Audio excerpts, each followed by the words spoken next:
they asked him at the press conference, they was like, do you not want to sort of get yourself to champion status? Or like, do you want to be known as the fighter that knocks people out and drinks beer out of his shoe after? He was like, no, that's what I do. He's like, I fucking punch cunts and get pissed. But I was like, yeah, fair play. That is exactly what you do.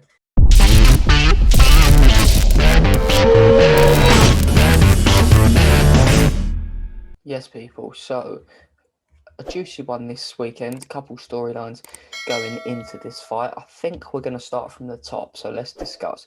So, obviously, the main event, very exciting fight in the middleweight division. Holland versus Brunson. Love that fight. Stat I'll alert. just skim through them quickly, then we'll give them Stat your alert. stats for me. Stat alert off the dome. Derek Brunson Hit me. has 100% takedown defense. That's Holland, sorry. Derek Brunson. That's defending over 15 takedown. He's got like over 15 fights, sorry. Well. He's got like over 15 fights, never been taken down. Some straight killers. And he has the highest striking accuracy in the middleweight division. So, it's crazy. Holland is stats. Because when you watch Holland, he's very much like that. He's so efficient. He spends 90% of his energy chatting. He spends the other 10 just floating about and not really striking. And then every time that he just shuts his mouth a little bit, he comes with one little sucker punch lever that comes from 100 inches away, like that, just from that range there. He posts up, he leaves, and that is you done. And he comes in with power on those levers as well. So he comes in like against Buckley. He's just coming in, jab, touches him, he's out. So wiry. So he's just out all the time. Just post, done. Yeah, he uses his length very well. Landed that straight. Very well. Good night. I love him. I think he's a great fighter. Very exciting fighter. Very exciting. I love those elbows that come through. He just steps in with that little spike elbow. Like, I love that. Speaking of exciting fights, we got ourselves a good one in the co-main. So Gregor Gillespie's back after his pretty vicious KO from Kevin, coming back from that knockout against Kevin Lee, which was, don't quote me, but maybe like 2-3 years ago. And he's fighting Brad Riddell, who is an elite striker out of City Kickboxing. So if you'll remember, before Gillespie got KO'd by Lee, he was kind of the next guy they were saying that could give Khabib real problems just due to his grappling prowess. And then you've got Brad Riddell, obviously CKB. So you've got sort of a striker. What are your thoughts on this bad boy? You got to think, there's some serious claims. So serious business. Incredible people as well. It's what we always say, like, anyone can have an afternoon out where they get switched off, like, it can happen to anyone. So and Kevin Lee's a very, very well-established fighter. Very dangerous. There's no shame in that, losing to Kevin Lee. So he's still a very dangerous fighter. People just have recency bias. So we shouldn't let that cloud our judgment. But we've got two exciting fighters. And you've got to think, when you're fighting out of City Kickboxing as well, like, you have a look at, even though they didn't have the best day out the other day, you have a look who they've got in their camp. You're surrounded by killers at the top of their divisions. You're talking about one of the best strikers maybe we've ever seen in martial arts. You've got like Volkanovski training in there. You've got Dan Hooker, just if you wanted to go 40 rounds with someone. So, I mean, you've got Kai Kara France, you've got Oldberg. You've got a little taste of absolutely everything you need in there with a ton of other people as well. So you're seasoned. It's a seasoned gym. So you're just coming very well prepared. So I think I always back their fighters. I do, and I fancy them for that fight. Then you've got a couple more exciting ones on the card, right? So you've got, on the surface, probably doesn't sound very exciting, but you've got another exciting one on the card, which probably on the surface doesn't sound like the most exciting one, but Sharan Baez, I hope I'm pronouncing that right, her and her husband are both fighting on this card. So for me, as a fan, I'm into that. I'm sold. I love that shit. They're both South African, both fighting on this card. It's like, those storylines intrigue me. I'm now more intrigued to watch her fight and her husband. What do you think of that one? I want to know. Like, I it's a want to fun know a few storyline. things. When did they meet? Did they meet before? Did they meet during? Did they meet maybe behind a fight? Like what? How did they meet? Is what I want to know. Firstly, Yeah, that's what I want to know.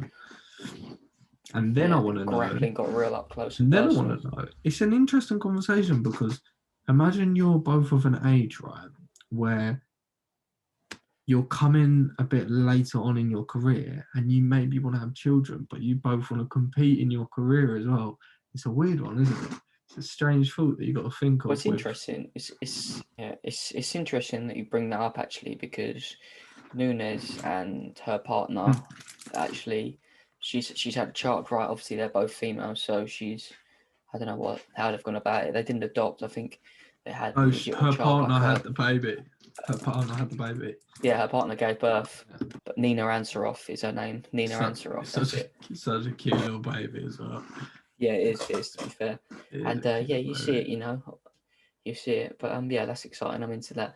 Now, a couple what I want to mention, right? We've got Max Griffin, who is an exciting fighter. There's no doubt about it. In his last fight, actually managed to rip off an opponent's ear, which is pretty impressive. He has some notable wins as well. Wins over Mike Perry. It's a good win. That geezer didn't. The old one in the bar. Dub, realistically, he was never ever taking that dub.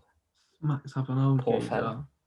geezer. Platinum It's Mike bad, isn't it? Perry. I don't know what His I don't know what they've done Instagram's with that. weird. He's, I hope no one ever shows he's this to Mike Perry, but your Instagram's weird. I hope we don't blow up he'd fuck us overnight. up on I sight. Yeah. hope we don't blow up overnight by this video, and that's it. Oh, they got a Oh, kid now, ain't they? wait, you froze. You're so lucky, Yeah. man. It's cutting you out when you're saying incriminating things about Mike Perry. It's clever. I mean, it's all tactics. It's all tactics. But yeah, Mike Perry's crazy. I don't know how it's going to play out for the rest of him. But onto the rest of this card, a few more fights I want to discuss because it's a decent card. Decent is how I'd perfectly describe it. You got Tai Tuivasa, who, for my money, is one of the more exciting heavyweights. Not even just in terms of his style. He comes to fight right, but his antics before, definitely after. I love him. I think he's brilliant. They asked him at the press conference. There was like, "Do you?" They asked him at the press conference. There was like, "Do you not want to sort of get yourself to champion status, or like, do you want to be known as the fighter that knocks people out and drinks beer out of his shoe after?" He was like, "No, that's what I do." He's like, "I fucking punch cunts and get pissed." But I was like, "Yeah, fair play. That is exactly what you do." So I'm into him. He's fucking exciting. His This, grappling seems to come on leaps and bounds as well.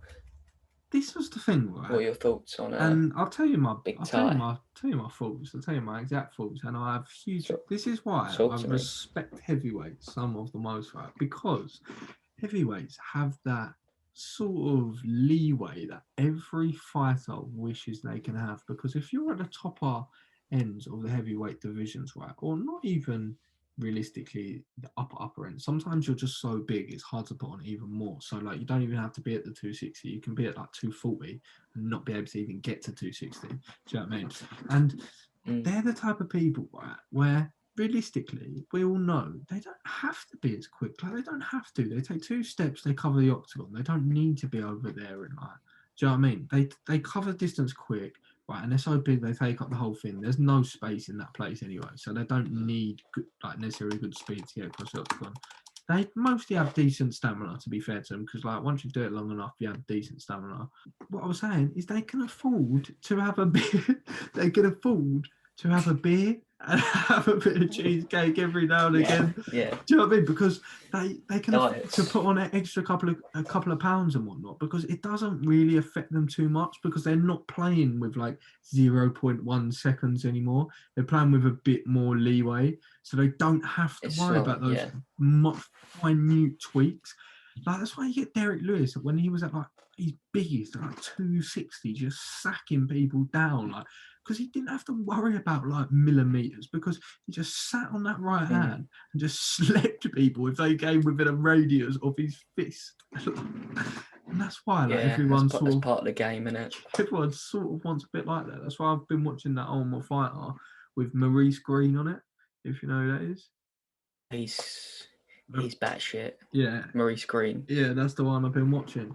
And obviously, like, he was on there and he was like having a few bebs, and I thought, you know what, like, you wouldn't be doing this, obviously, but I mean, like, these like heavyweights, They're just 150 huge men. kilos, and they're having like 4 pints. That's like me having a shot of beer. It's nothing. Mm. Like, it's like they can drink. I saw him. He poured out. But he had a pint glass, and granted, he had a bit of ice in it. But he poured out a pint of vodka and he was just sipping it. I mean, he was drunk, but he was not that drunk. And he was just drinking a pint of vodka. Yeah. Like, these people can hack it. Yeah, I'd be a mess. I'd be an absolute mess. But Imagine you you waking are up, hungover in the old firehouse. you got to fight another heavyweight. Them telling you you've got to train, you're awful when you're hungover. Yeah, you got to fight this geezer now. There's no way. But yeah, you are right about heavyweights. It's a different thing. Not only sort of in the lead up, the diet and all that stuff. When they're in there as well, you've got to be so much more patient at heavyweight. Oh, You've only got to get mate. touched. Honestly, You've only got to get tippled, and it's the end of your night. people make mistakes sometimes. They think that heavyweights, and don't get me wrong, it can be. Some people make the mistake of thinking, oh, heavyweights is where all the action's at. Mate, sometimes you can have an absolute stinker just because people are just don't really want to go in because they're like, whoever goes in first, if they land, that is me switched off. So it's like, it can just be like that The for risk. like 20 minutes. So like people are like, oh, it could be a brawl. Like sometimes you get, because you don't really have much action, you can't really get a 1-2 combination. You can't really get like a little left right hook. No, You the can't risk of get getting that counters too high. because like you'll just get No. slept. There's no combinations in a Yeah. heavyweight. Like you just get slept. Yeah, the risk of getting countered is just too high. That's why you don't really see a lot of sort of kick heavyweights per se. But yeah, Tuivasa, he's exciting. He'll get it done with the hands. Hopefully, he's got a late replacement opponent. I feel like he should get the win. Look forward to him smashing out a shoey after. Beautiful fight. I was gonna say Sure. he's the shoey fella, isn't he? He Yeah, is the yeah, shoey yeah. fella. Yeah. He loves a shoey. But yeah, all round good night at the fight, to be honest with you. Whatever I said is what I want. Wait, have we given predictions? I don't even know. Like I have along the way. I've hinted to all to Talk to me, cool. So don't copy my prediction after. We'll just do the main and the co-main and tie two with us up because that's all people are massively intrigued about we this need week. to I make feel a like checklist of how many we get right and wrong. That's what we we need do. to do. We do. I don't think I've got many right since we've been doing this, but we continue. So yeah, let's talk main event. For me, I think that Brunson could spoil the party, you know. Brunson really could spoil the party. 5 rounds, he's wrestling. So I'm going to go Brunson. I'm going to mix it up. I'm going to go Brunson grinds out a decision over Kevin Holland. I'm glad you said that Give me your because thoughts. I'm gonna glad you said that because I thought, yeah, you know what, Derek Brunson very slept on in the division, and I believe he is, and rightly so. Impenetrable defense, quite literally 100% takedown defense. That's an absolute joke, and he is a veteran in the game. He's on a nice little fight streak, and I feel like he's a nice, well-rounded, seasoned fighter with good losses on his card. Like he's fought all the best. Like he's fought all the best. Yeah, But the that thing level of is, competition is invaluable as well. like I think I'm being biased. I don't know. I think I'm being biased. You tell me. You and our watchers can tell me if I'm being biased. But Yeah, comment Kevin below. Holland, 5 fight win streak. Tell me if I'm wrong, but momentum is a hell of a bloody drug. And once you've got it, like, can't get enough of it. Like, if you've got 5 wins in a year, mate, you are on fire. No one can touch you.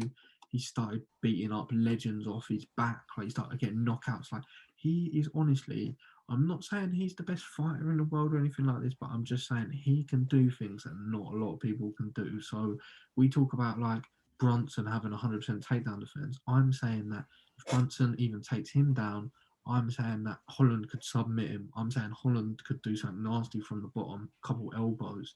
He just uses all weapons so well for such a rangy fighter and mixes in such good disguised attacks.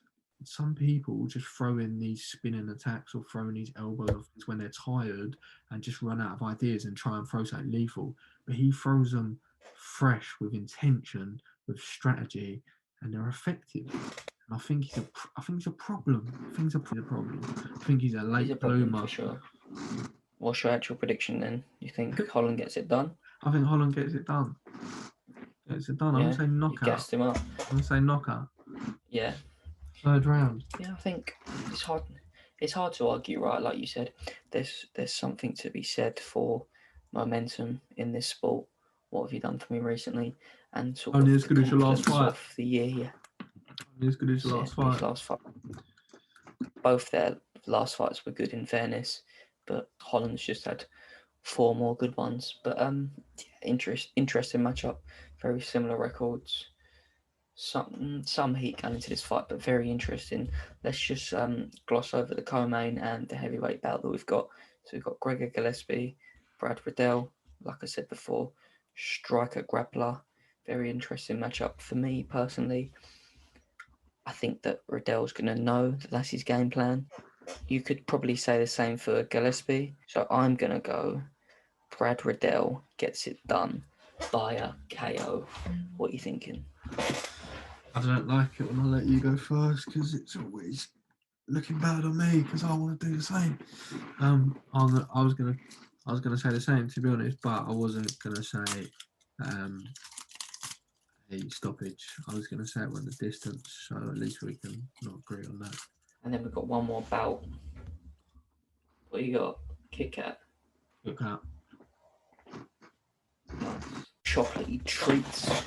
We've got the heavyweight monster that is tied to Ivasa fighting Harry Hunsucker. What do you think? You can go first. You cannot be intimidated with that name. Mate, throat is freezing every time you're speaking.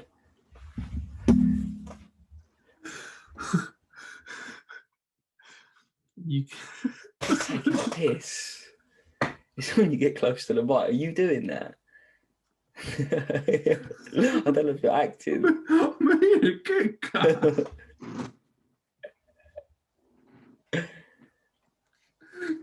I legit forgot what I was going to say. I completely forgot.